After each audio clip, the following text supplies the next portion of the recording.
இப்போ நம்ம வந்து கேரட் சட்னி கருவேப்பிலை சட்னி அரைச்சிருக்கோம். இது கண்ணுக்கு ரொம்ப நல்லது. ஹலோ ஃப்ரெண்ட்ஸ், எல்லாம் எப்படி இருக்கீங்க? வெல்கம் டு மிஸ்ஸஸ் சம்பா சமையல். இன்னைக்கு நம்ம செய்ய போற டிஷ் என்னன்னு பாத்தீங்கன்னா 2 வகையான சட்னி செய்ய போறோம். ரொம்ப ஹெல்த்தியானது, கண்ணுக்கு ரொம்ப நல்லது. ஒன்னு வந்து பாத்தீங்கன்னா கேரட் வச்சு செய்ய போறோம், இன்னொன்னு பாத்தீங்கன்னா கருவேப்பிலை வச்சு செய்ய போறோம். ரெண்டுமே ரொம்ப ஹெல்த்தியானது. அது செய்ய தேவையான பொருள் என்னன்னு பார்க்கலாம். வீடியோக்குள்ள போலாம் வாங்க. கேரட் சட்னிக்கு பாத்தீங்கன்னா 2 கேரட் எடுத்து திருவி வச்சிருக்கேன். அதுக்கு சின்ன வெங்காயம் 5 உரிச்சு வச்சிருக்கேன். வரமிளகா ஒரு 7 வச்சிருக்கேன். புளி ஒரு நெல்லிக்காய் அளவு எடுத்துக்குங்க. இது வந்து வதக்காம அப்படியே பச்சையாவே அரைக்கணும் இந்த சட்னிக்கு. கருவேப்பிலை சட்னிக்கு வந்து ஒரு கைப்பிடி அளவு வந்து கருவேப்பிலை உருவி வச்சிருக்கேன், இளம் கருவேப்பிலையா. வரமிளகா வந்து 2 எடுத்து வச்சிருக்கேன். பூண்டு 2 பல்லு, இஞ்சி ஒரு துண்டு, புளி ஒரு கொட்டை அளவு எடுத்திருக்கேன். தேங்காய் வந்து 3 ஸ்பூனு கருவேப்பிலை சட்னிக்கு, 3 ஸ்பூனு கேரட் சட்னிக்கு வச்சுக்கலாம். இது வந்து வதக்கணும், கருவேப்பிலை சட்னிக்கு வதக்கி அரைக்கணும். ஃபர்ஸ்ட் கேரட் சட்னி அரைச்சிடலாம். கடாய் சூடாயிடுச்சு, ஆயில் 1 ஸ்பூன் ஊற்றிக்கலாம். பூண்டு 2 பல்லு, இஞ்சி ஒரு துண்டு, மிளகா 2 போட்டுடலாம். தேங்காய் ஒரு 3 ஸ்பூன் போட்டுடலாம்.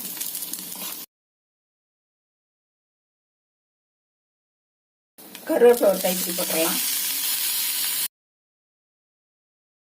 போதும், அவ்வளோதான். 2 பேக்கு பேக்கினா போதும், ரொம்ப எல்லாம் வறுக்க வேண்டாம். இந்த புளி வந்து லைட்டா நெருப்புல வாட்டிடலாம். புளி வந்து இது அப்படியே போட்டு அரைச்சோம்னா அப்பிக்கும் ஒரு சைடா. கொஞ்சம் நெருப்புல சுட்டு போட்டோம்னாக்கா அப்பாம சட்னியில எல்லா பக்கமும் வரும். அதுக்காக தான் நெருப்புல சுட்டு போடுறது, அந்த ஈரப்பசை பிடிக்காம இருக்கிறதுக்காக. கருவேப்பிலை ஆறுனதும் நம்ம சட்னி அரைச்சிடலாம். கேரட் சட்னி அரைச்சிடலாம். கருவேப்பிலை சட்னி ஆறட்டும். வெங்காயம், புளி, கேரட்டு, தேங்காய் தூள், வரமிளகா,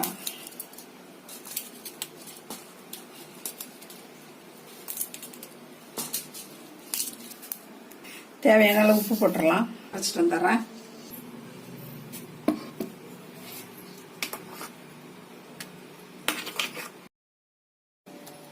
கேரட் சட்னி அரைச்சாச்சு. கருவேப்பிலை ஆறிச்சு. நீ கருவேப்பிலை சட்னி அரைச்சிடலாம்.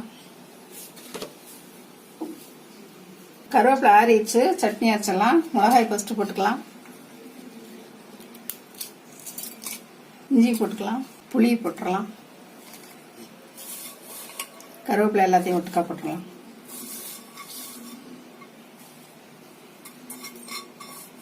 லைட்டா வதக்கினா போதும். கருவேப்பிலை பச்சையா கூட அரைச்சிடலாம், ஒருத்தருக்கு பிடிக்காது, அதனால லைட்டா ஒரு வதக்கு. உப்பு போட்டுடலாம். அரைச்சி எடுத்துட்டு வந்துடுறேன். கருவேப்பிலை சட்னி அரைச்சாச்சு.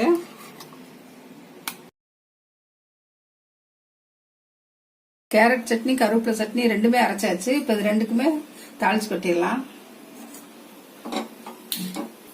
கடாய் சூடாயிடுச்சு, ஆயில் ஊத்திடலாம்.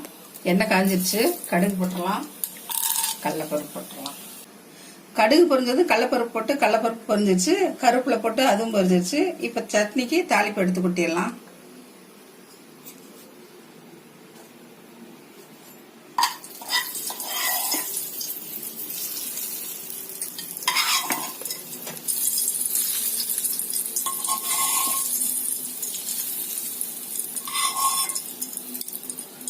சட்னிக்கு தொட்டு சாப்பிட 2 தோசை ஊற்றிடலாம். நம்ம வந்து கேரட் சட்னி கருவேப்பிலை சட்னி அரைச்சிருக்கோம். இது கண்ணுக்கு ரொம்ப நல்லது, உடம்புக்கு ரொம்ப நல்லது. குழந்தைங்களுக்கு செஞ்சு கொடுங்க. இந்த 2 சட்னியும் வாரத்தில் ஒரு தடவையாவது செஞ்சு கொடுங்க. இட்லி, தோசை, சப்பாத்தி, சாப்பாட்டுக்கு கூட போட்டு பண்ணி சாப்பிட்டா ரொம்ப நல்லா இருக்கும். கொஞ்சம் நல்லெண்ணெய் ஊற்றி சாப்பிட்டீங்கன்னாக்கா இந்த சட்னி வந்து நீங்க எல்லாரும் செஞ்சு பாருங்க வீட்டுல. இது எப்படி இருக்குன்னு எனக்கு கமெண்ட் பண்ணுங்க.